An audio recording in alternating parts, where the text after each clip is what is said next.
My name is Raul. Episode number 5, and we're actually very fortunate. We're talking about 1945, and 1945 quite quite a turning, very dense year for everyone involved. Horrid, horrid. Of course, our action takes place in watching us live, listening, basically, Romania, east of whole of Romania. So we're talking about John, a boy that was like 7 years old, 8 years. That's spoke of him in 1953. We basically covered episode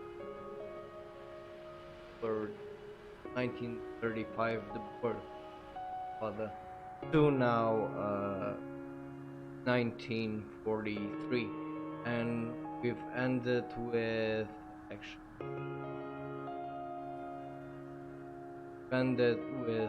nine Italy surrendering, changing sides, attacking, Nazi Germany. So the tides were changing, but that meant a lot of trouble for Romania and Hungary, Pennsylvania. So long as these problems are not solved, very so long as much, ignorance and very poverty precarious situation words cannot be by now. useless. So, as we all know, the Holocaust happened, and both Hungary, terrible things, became evil, basically.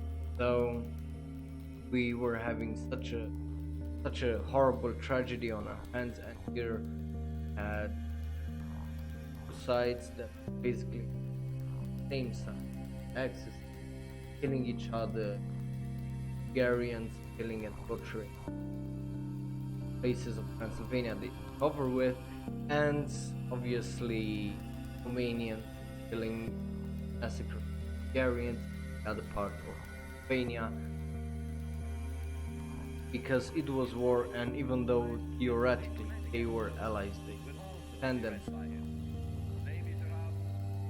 really something that only warriors, and it's quite applicable my point, and it's a tragedy, true tragedy, have this story John, child that by the time 5 he lost his father in World War, and remained basically alone with brothers, mother, and of course that's tragic, trying to grow up, trying to having to figure out and become an adult much earlier than anyone ever should or have to, which is devastating. Anyway, trying to run through the fields of Romania and the fields of Bruges, dodging bullets, trying to figure out which of the soldiers are good, are there to defend you, and which basically kill you, probably. They had no reason not to. Those atrocities were everywhere back in the day, and you had no assurance that anyone would be on the side or care about you.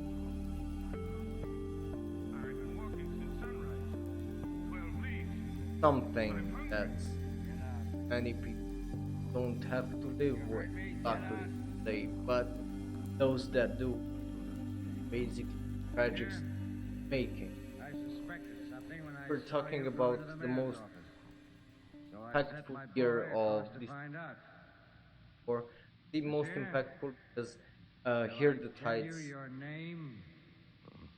turning. So we have quite story. They join me this podcast where we talk about Romania and how it was handled, how got where we are. You have to think about how impacted lives, people living, and this time, hopeful as 1944 was many allies, also very, very hard. Because you have to think that Romania was quite in the best place possible. They were very much suffering. 1941 were basically debt and having three trade deals with Nazi Germany that leading of resources, money, stuff, lot of stuff, and of course that's scary, because of course it is. Now, with that said, let's move on. So 1944, what was happening? Example, January 6, 1944, the Soviet Poland. So was already a first step for the Russians towards the center of Europe and Germany. Germany only had their detriment. Their only defense was Poland, sadly. So couldn't really do much about Poland. So, of course, that lot of stuff starts happening. Of course, we have D-Day and Germans surrender Romania, where Romania had a fight in, and Germans withdraw from Adolf Hitler line. Germans withdraw from Anzio and allies and Rome. So this time they couldn't give Mussolini like they did the others. They couldn't do what they did before, where actually helped them gain a little bit more power, hold out. So, in Romania, of course, the troops were falling behind. Germans surrendered places, and from fight by basically German technologies, German guns, German panzer aircrafts, the Romanian output, military vehicles, military force was small. It was Romania, and Romania was a really bad place. A lot of taxes back in before. So even with whatever Andronescu was doing, it wasn't really too much actually create Romania. And I'm gonna show you a few videos about, give you context, because there were a few things happening. Romania was the center of the attention after branded and changed sites, and that was horrible, horrible thing, but very, very positive one in terms of short war because it was one of why now the ally Germany has forced that man that getting Romania right place at the right time be that would prove to be detrimental to Nazi Germany and war because there are many same World War II was very much basically by oil, different of your technology, have the resource oil and didn't have the capacity to extract it and even create your synthetic oils out of it. And that's exactly what's about to happen because Germany wasn't really advancing anywhere anymore, or just holding out. It was just a matter for the South works when you're just having one thing there that holds you, helps you basically in what you're having. So things changes, and this beginning change after June 6th, D-Day landing France. Soviets start fighting the Finnish. Germans then attack Britain, but the Soviet summer offensive starts 2nd of June. US troops liberate city in France, Cherbourg to be attacked, and starts going more and more. Canada joins Britain, Guyana in France, and goes on and on. Like basically another assassination attempt on fails on, and Soviets keep liberating city after city after city. Uh, the first troops break out of law. Soviet troops take Brest, and you know, Americans basically advancement France. And we're getting to a very important month, August 1940, basically turning for place where in Romania. Why? Because, well,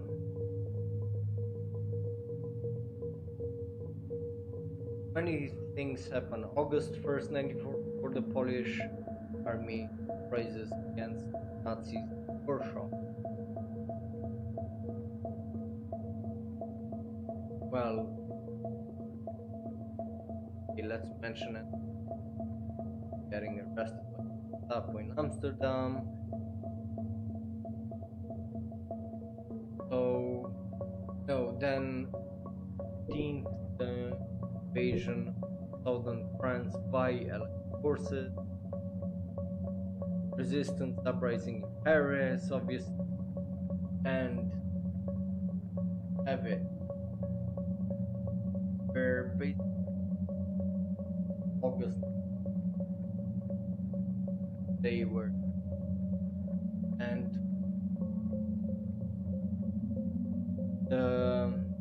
American very well. Romania, Romania was a big part of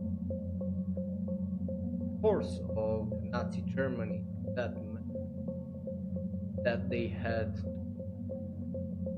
force and strike place in time in a way. And by this time it's now been over a month. US Air were basically training hit a certain spot. Japan has been in quite a while, and all kind of came together in such a weird way that doesn't likely be a coincidence. And here, of course, talking about apartment mania. Romania was retreating in the east, by now losing battle after battle. Germans, he of course, Istria, and slowly back in Republic Moldova. But here starts that with Russian mania and their plans to start say August 4. But that's not the only thing that starts here. Here it's attack Romania by forces, and this is one of the most fascinating stories. Mission was quite tidal one and fascinating. And with that said, I'm just gonna show you videos. I found the places like Red Army. So as I told you, Romania was battle, battle, battle, just like the Germans, because have the manpower and capacity, especially after they lost Italy and started France and places. Of course, Japan fighting their war Pacific, so they couldn't really give a hand, right? Tracked Russia on an Asian front, so that was something else. The fact that Canada and America entered or all got harder and harder actually try to do, because the Axis power were now against fighting a battle that might have not been it. Of course, don't really have the might not able to.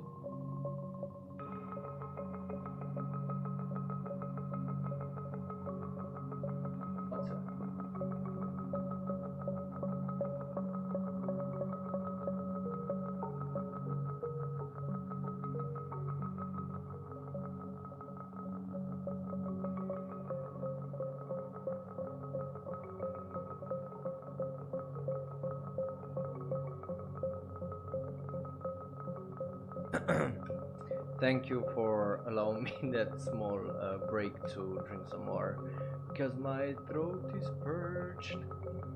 Well, here we're back again. So basically, Romania is quite in the ugly shape that it. So yeah, It's an interesting, really interesting time, because being invaded isn't quite the nice thing, and that meant very much for Romania that they were fighting a really tough war.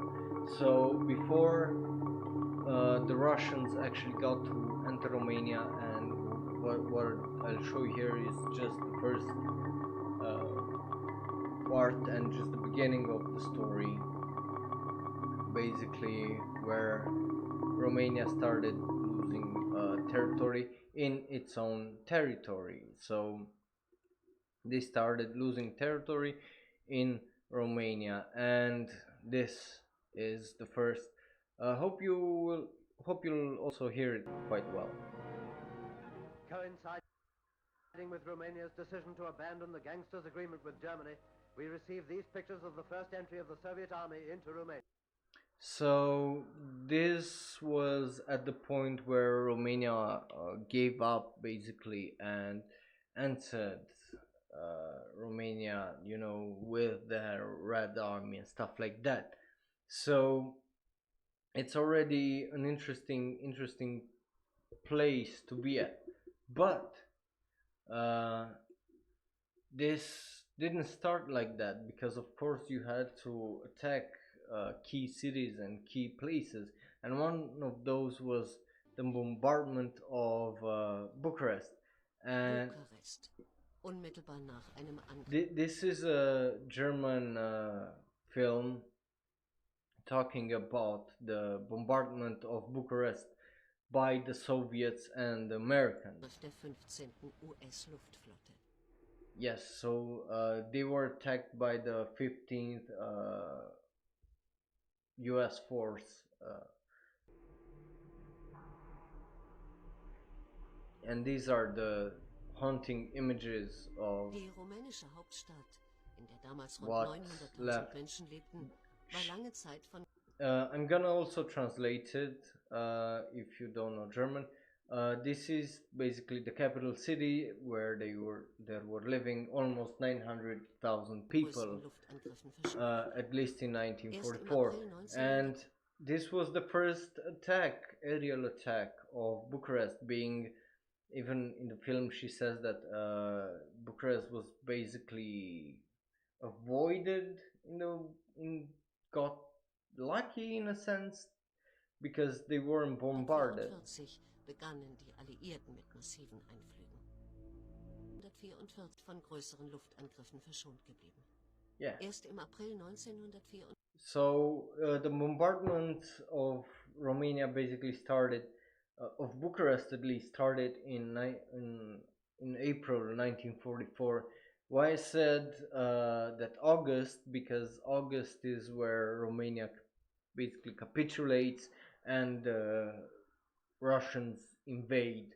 So, but until then, you have a lot of things going on, and this wouldn't happen without obviously the help of the US force and the US Navy, and, well, in this case, Air Force, because without these operations against Romania, I don't think Russia would have had much to do in 1944 in Romania. I think they would have just had to kind of go forward through Poland and just leave Romania alone, at least the part that Romania is now, for example. So without what now is Republic of Moldova and Transnistria.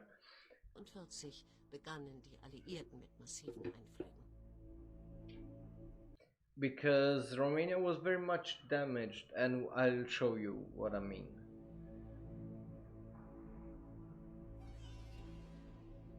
Diese Bilder. So this is the northern railway station in Bucharest that has been obviously damaged, and of course one of the things you attack is the railway station. and it was completely destroyed, as you can see here.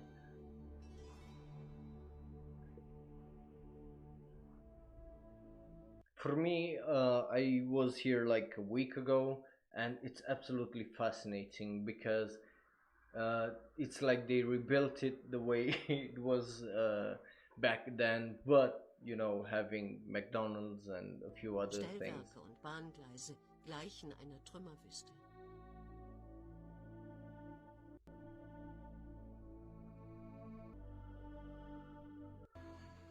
Trägern und ausgebrannten Stahlgerippen.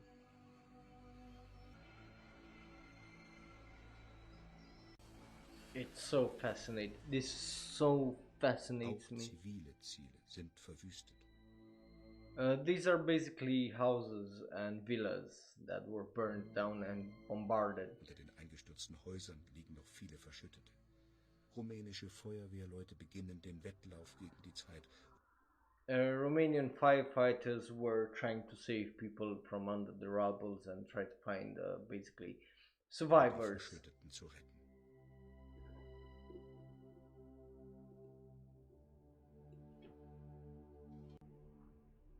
Der rumänische Königspalast mit erbeuteten Panzerkampfwagen hat das Bombardement weit. So that's such a fascinating thing. Here she says that the Romanian palace in Bucharest was not touched, not even by a panzer, not even by a bullet, not even by anything. And that's something very interesting for me.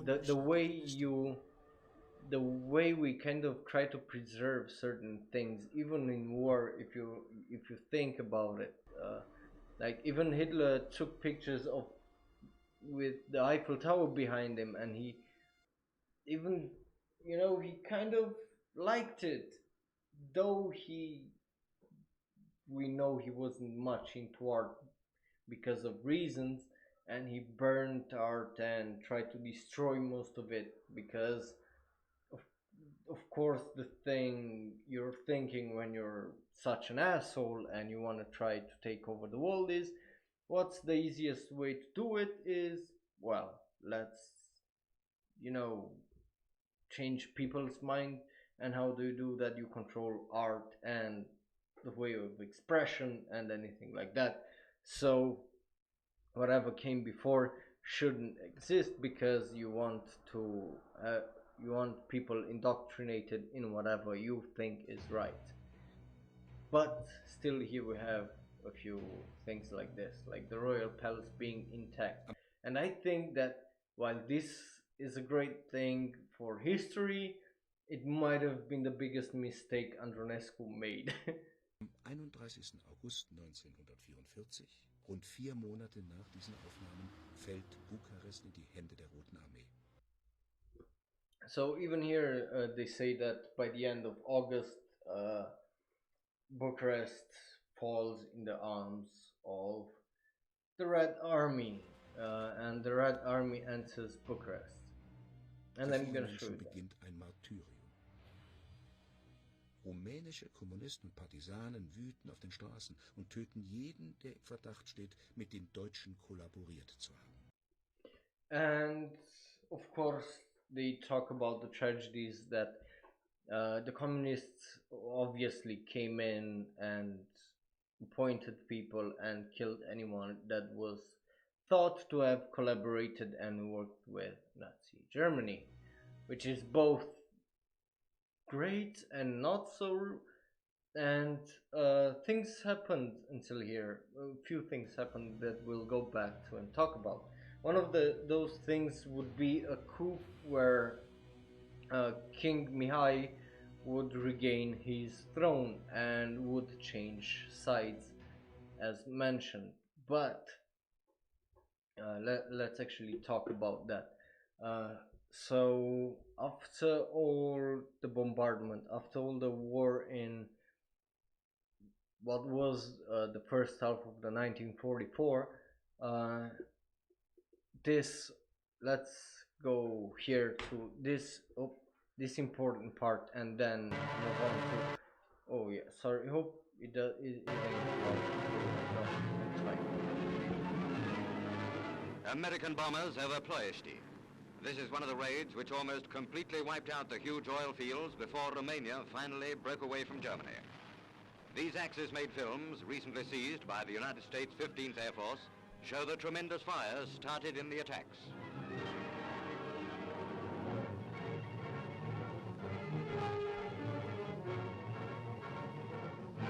So as you can see, and I told you about this, they were preparing for months and months. And German helmeted firefighters battled vainly against blazes raging this for plan miles was put in in oil motion storage years areas and ago. railway marshalling Like yards. a few years ago, From they had Ploiești the alone idea came for this. 27% of all Axis petroleum products to feed the Nazi war machine. The great air offensive against this vital industrial target cost 300 aircraft and 3,000 American casualties. Today, Germany is feeling the effect of this drastic curtailment of her oil supply. So this happened, and obviously that meant you know, a devastating blow to Germany, because suddenly their supply of oil was cut and damaged, and they couldn't do anything about it. And America was quite smart about the way they were handling themselves, and one of those ways was actually, you know, attacking the oil field there. And that was one of the easiest ways for Nazi Germany to get their oil, because it was on land, and you had, you know, trucks and trains and stuff like that getting through let's say Hungary and into, you know, Germany. So, and you could also feed it through the east to fight the Eastern Front and keep whatever front you have there and defenses there stable. So we have this situation where basically the US took months and months to prepare and attack and basically coordinate themselves with Russia to take over and basically, you know, choke out Romania and move on to the next stage, which was, you know, now choke out Nazi Germany from all what's resource and wait them to basically die, because they remain out of air and out of options. So with that said, King Mihai comes back. He has this coup. He regains control back of Romania, switches sides to the Allies after the bombardment of like Ploiești, after the bombardment of Bucharest, after, you know, countless and countless battles that were fought, and it was something tragic in the loss of humans, because you can only imagine how many people actually died there. And it's not like the Red Army was quite merciful. On the contrary, they say quite in one of these propaganda videos that I'm gonna show you, that the Red Army answers and takes Romanians to the east, basically sends them to Siberia, to gulags, which is something, in my opinion, something very, very scary. And there are many stories of people that actually went and survived, and even came back after, like, 1989, after the fall of communism in Romania. They returned, you know, they actually returned from those places after the Soviets fell. And it's just crazy, but that's a story for another time. So yeah, where are we? Yeah, let's continue watching now this video from the British. Marshal Konev commanded the 2nd Ukrainian Front Army in this new victorious drive. German and Romanian forces were hammered back to the River Prut, the river which marked the frontier of Romania and the Soviet Union. Wait just a second, let me...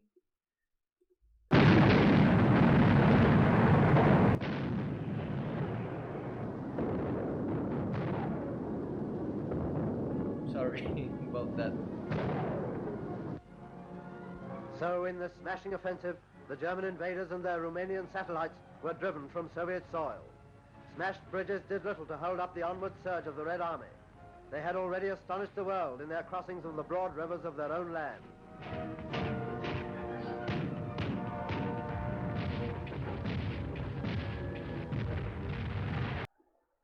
So they basically were saying that even in the Republic of Moldova, the Romanians there were invaders, even though that was their third territory until the beginning of the war, when the Germans were like, yeah, fuck it, take it, who gives a shit, I don't care. And also, you know, took like half of Poland. But it's just so, you know, propaganda is so fascinating, because even now if you go to Moldova, the propaganda machine works so well there, and being under the direct rule of like Gorbachev and, you know, the Soviet party, that they still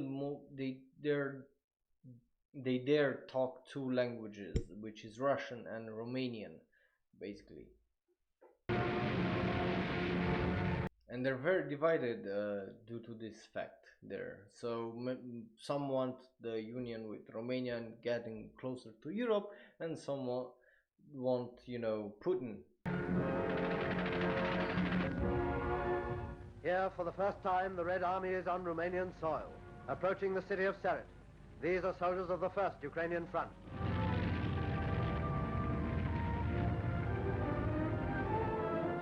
Another Romanian town is occupied, and Moscow declared that the USSR had no designs on Romanian territory. Their entry was dictated solely by military needs. This film shows how they are encouraging Romanian peasants to continue their work as before. So the same thing that the Germans basically did, the Russians repeated here, where they didn't want the territory, so they encouraged and helped the peasants to go back to their lives. Same propaganda And although the world bullshit. knows that Germany's allies joined in Germany's war for what they could get out of it, no doubt Moscow has not overlooked that. Yeah, that was really threatening at all. Now, there's another here, this one. Whose sudden break with the Nazis provides one of the war's greatest sensations. Pictures just received from Russia show the events which led to the dramatic announcement that King Michael had made an 11th-hour peace with the Allies. Bridges had been blown up by the Germans in their headlong flight from Bessarabia. But the Red Army hadn't chased the enemy all the way from the Volga just to stop at the Pruth. Soviet engineers soon had tanks and support across, with fast-working infantry in close support.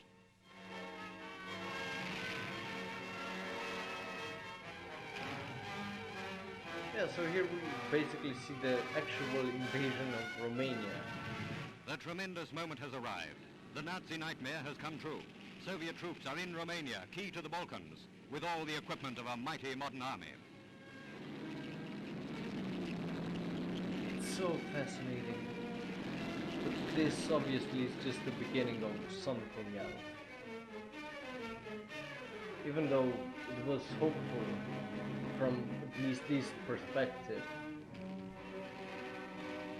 Well, Pressing on, the Red Army swiftly overtakes those Germans who have not run quickly enough. Soon the first prisoners to be captured on Romanian soil are being taken eastwards and out of the war. taken eastwards and out of the war. So anyone that would be a German or Nazi sympathizer would be sent to a gulag in Siberia. That's what taking out The of important war. Romanian city of Seret is occupied by troops of the 1st Ukrainian Army. The city looks empty. The Germans, fearing that the population of the country is turning against them, have driven the inhabitants westwards. In Botoșani, the largest town in northern Romania, the streets are also empty.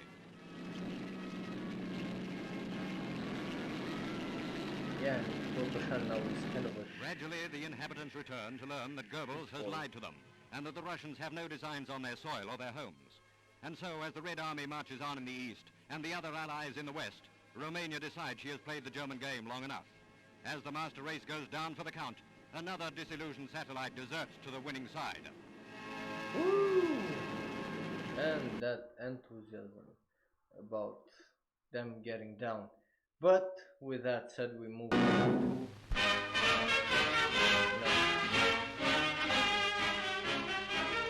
The crushing pressure on Germany from Western Europe, the Balkans, Italy and Russia is steadily mounting.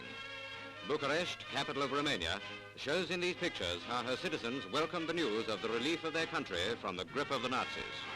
Yes, so after getting bombarded for months and months, after King Mihai's coup, obviously they changed sides, and this is the response of Romanians welcoming the Russians.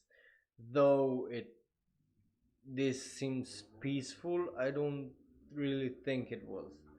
So, well, I don't think it was the same way, you know, I showed you last time a few episodes ago, when Germany entered Cluj, and there were people cheering there, but you know, the population there was mostly Romanian. So I fear that this is kind of the same setting where people might have done it out of pressure, mostly, since, as stated even by the German video, they were killing any Nazi sympathizer or anyone that might have worked with Germany, or you know, have been part of what the Germans did. So you are kind of forced to actually celebrate this and try to hide yourself as much as possible from the public eye, probably, which is terrifying to think about. So what better way to hide yourself than be happy? The soldiers of the Red Army are acclaimed from all sides as their armored spearheads sweep into the city.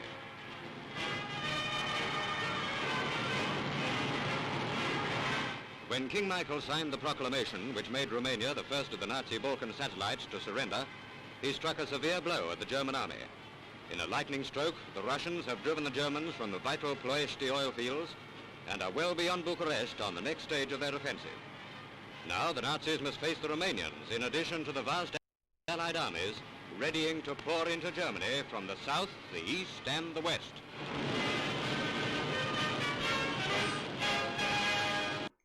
So, at least that last part is really, really important, because they were now having to face this huge, huge issue that meant having to fight on all sides and being surrounded, which ain't really, really pretty. Now, well, I still have a few videos here, but I'll show you these next time, because that's important. Now, with that said, obviously 1944 is a really important year, and it was the beginning of the end of the war, with August, you know, being the catalyst, basically. So here we are at the end of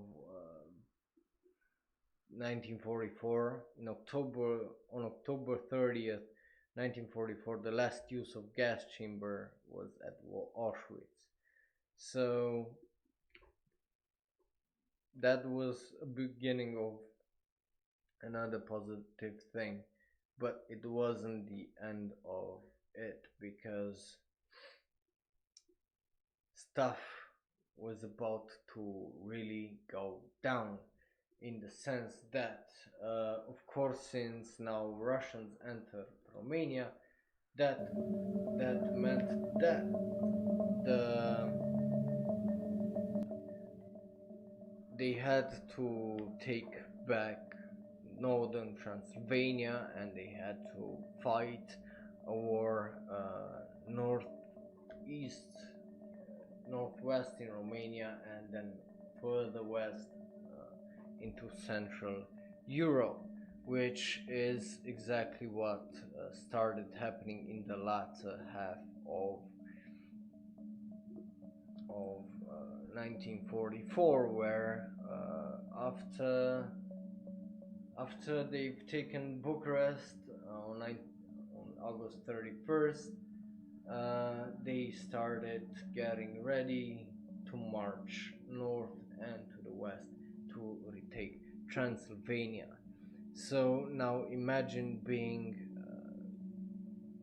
at this fragile age of 9 years old, almost 10, and having to witness war in the place you live, because the Russians occupied Romania and they were about to head towards you. And that's what we're gonna talk about next time. This was very much a context thing, a contextual thing, because while the years that were until now, from the start of the World War II until August 31st, 1944, many things didn't really change in the dynamic of the relationship here between Romanians and Hungarians, because on the one side you had people that really couldn't give less of a shit, and on the other hand you had spiteful people that knew what was happening and were hearing stuff about what was happening in Transylvania. So of course they wanted to basically take preemptive revenge for the tragedies in Transylvania. Besides, they were basically, everyone was an asshole, so they were at war, so why not take this chance to actually go through with it until the end. So that's what I am saying, that while this was basically a very very hopeful year, it was also nightmarish, because you had people being killed and dying at every and any and all steps throughout this war. And now basically Romania was torn again, but this time by the Russians and the Allies, even though, you know, after being played by the Nazis and being torn by them and the Russians, Romania was not getting out of this whole ordeal very nicely, or not in a very nice shape, because however you look at it, after World War II, Romania was basically in a very horrible state, with the Russians basically chokehold them, and of course the Cold War and the whole Europe being torn into Democrats and, well, communists, because Hungary, Czechoslovakia, you know, Polish, Romanians, Bulgaria, they were all, and the whole of Balkans were communists. So it was nothing but a horrible place to live. So, and not just that, but you never knew when you were about to start and get yourself in another war and get yourself killed. And especially being a boy, now 9 years old, John was already on the second grade, and stop before, between the second and the third grade. And that meant, that he was a little older, he was a little brighter in the sense that he could take care of more things and try to survive better, had better chances at actually living in this world, because somehow through sheer luck or something happening, he didn't die. He was left alone. He learned some Hungarian, or at least as little Hungarian as possible to survive and to live to see another day. And that was the life he was living back then. And now with basically this threat, because you have to remember that Romania by now was in its third or fourth year of being under the Hungarian boot, and of course you start to trust some of those people because you don't really have a choice, right? Because they're not gonna be horrible all the time. There are gonna be some decent and good people in there that are gonna actually make you kind of sympathize with them or befriend them and stuff like that. And especially when you're a child and you're like very, very gullible, because being a child means being gullible no matter how smart the child is. And here we have a child without a father since he was 5 and being traumatized by war. So he was very much like a dog, not knowing who to trust, who to bite, who to run away from, and how to deal with this world. But now that he's 9 years old, he's getting a better sense of the world, even if it's not an accurate one, because of course propaganda works. Otherwise they wouldn't use propaganda if propaganda wouldn't work, right?